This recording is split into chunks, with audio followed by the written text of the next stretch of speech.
पिछले कुछ दिनों से मीडिया में खबर बहुत जोरों पर थी हाँ, मैंने भी सुना। कि भारत एक ग्लोबल स्टेल्थ बॉम्बर बना रहा है। बिल्कुल। अमेरिका के B2 या शायद B21 जैसा। जी हाँ, और बातें तो यहाँ तक थीं कि ये दुनिया में कहीं भी मतलब चुपके से हमला कर सकेगा। हाँ, और रेंज न्यूयॉर्क तक की रेंज की बातें भी उछाली गई। सही कहा। देखिए, शुरू में जब ये खबर आई तो सुनने में बहुत रोमांचक लगी। हाँ, क्यों नहीं, एक ऐसा बॉम्बर जो दुश्मन की नजर में ही ना आए। एकदम अल्ट्रा लॉन्ग रेंज, और यहाँ तक कहा गया कि अमेरिकी बॉम्बर्स से भी बेहतर होगा। अल्ट्रा स्टेल्थ बॉम्बर तक कह दिया गया। लेकिन यहीं पर मतलब थोड़ा खटका। इतने बड़े डिफेंस प्रोजेक्ट्स एकदम से तो सामने नहीं आते ना। सालों की प्लानिंग लगती है, रोड मैप बनता है, फंडिंग। बिल्कुल सही। जैसे अपने AMCA प्रोजेक्ट को ही देख लीजिए, एडवांस्ड मीडियम कॉम्बैट एयरक्राफ्ट। हाँ, AMCA। उसकी बातें तो हम शायद पिछले 6-7 साल से सुन रहे हैं। धीरे धीरे डेवलप हो रहा है। वही तो इस बॉम्बर की खबर का यूं अचानक से आ जाना थोड़ा अजीब नहीं लगा? अजीब था। और दिलचस्प बात यह है कि ये सब शुरू कहाँ से हुआ। कहाँ से? एक लोकल डिफेंस वेबसाइट की रिपोर्ट से। उसमें कहा गया कि रक्षा मंत्रालय के कुछ अनाम सूत्र हैं, उन्होंने ये जानकारी दी है। अच्छा, अनाम सूत्र। जी।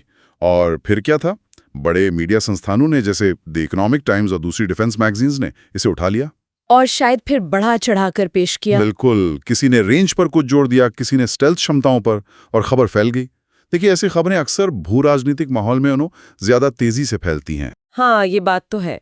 अच्छा, तो क्या सरकार की तरफ से कोई आधिकारिक बयान आया इस पर? हाँ, बिल्कुल आया, और यहीं पर कहानी साफ हो जाती है। क्या कहा मंत्रालय ने? भारत के रक्षा मंत्रालय ने खुद मतलब ऑफिशियली इन खबरों को फेक न्यूज बताया, झूठी खबर। Fake news? सीधा? मंत्रालय ने साफ कहा कि ऐसे किसी बॉम्बर पर ना तो विचार हो रहा है, ना कोई योजना है, और ना ही मतलब कभी सोचा भी गया है। तो ये तो बहुत स्पष्ट खंडन है। जी। लेकिन फिर भी कुछ लोग शायद सोचे कि हो सकता है इसे गुप्त रखा जा रहा हो, क्लासिफाइड प्रोजेक्ट हो।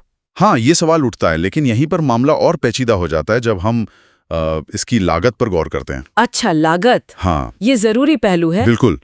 जरा सोचिए, अमेरिका का जो नया बॉम्बर है B-21 रेडर, हाँ, उसे बनाने की शुरुआती विकास लागत ही करीब $45 बिलियन आंकी गई है। $45 बिलियन? जी। और ये सिर्फ डेवलपमेंट कॉस्ट है। प्रोडक्शन, रखरखाव, संचालन, वो सब अलग। तो अगर भारत ऐसा कुछ बनाता है तो मानकर चलिए कि कम से कम $50 बिलियन का प्रोजेक्ट होगा ये, कम से कम $50 बिलियन। अब इसे हमारे रक्षा बजट के संदर्भ में रखें जरा। वहीं पर बात आती है, भारत की तीनों सेनाओं का मतलब आर्मी, नेवी, एयरफोर्स, सबका मिलाकर कुल सालाना बजट कितना है? लगभग $80 बिलियन के आसपास। सिर्फ $80 बिलियन? और प्रोजेक्ट $50 बिलियन का। हाँ। तो क्या ये मुमकिन लगता है कि आधे से ज्यादा सालाना रक्षा बजट सिर्फ एक हथियार प्रणाली पर लगा दिया जाए? नहीं, ये तो मतलब बिल्कुल व्यावहारिक नहीं लगता। खासकर तब जब हम ये देखते हैं कि अपना DRDO है, रक्षा अनुसंधान और विकास संगठन जी, उसे AMCA जैसे कितने जरूरी और प्राथमिकता वाले प्रोजेक्ट के लिए भी मतलब $1-2 बिलियन जुटाने में कितनी मशक्कत करनी पड़ती है। हाँ, ये बात तो सही है। AMCA के लिए फंडिंग की खबरें आती रहती हैं। तो ऐसे में $50 बिलियन एक ऐसे बॉम्बर पर लगाना जिसकी तत्काल जरूरत पर भी सवाल हो, जी, ये अभी तो नामुमकिन सा लगता है। तो मतलब साफ है, ये ग्लोबल स्टेल्थ बॉम्बर का आइडिया सुनने में बहुत आकर्षक हो सकता है। बिल्कुल।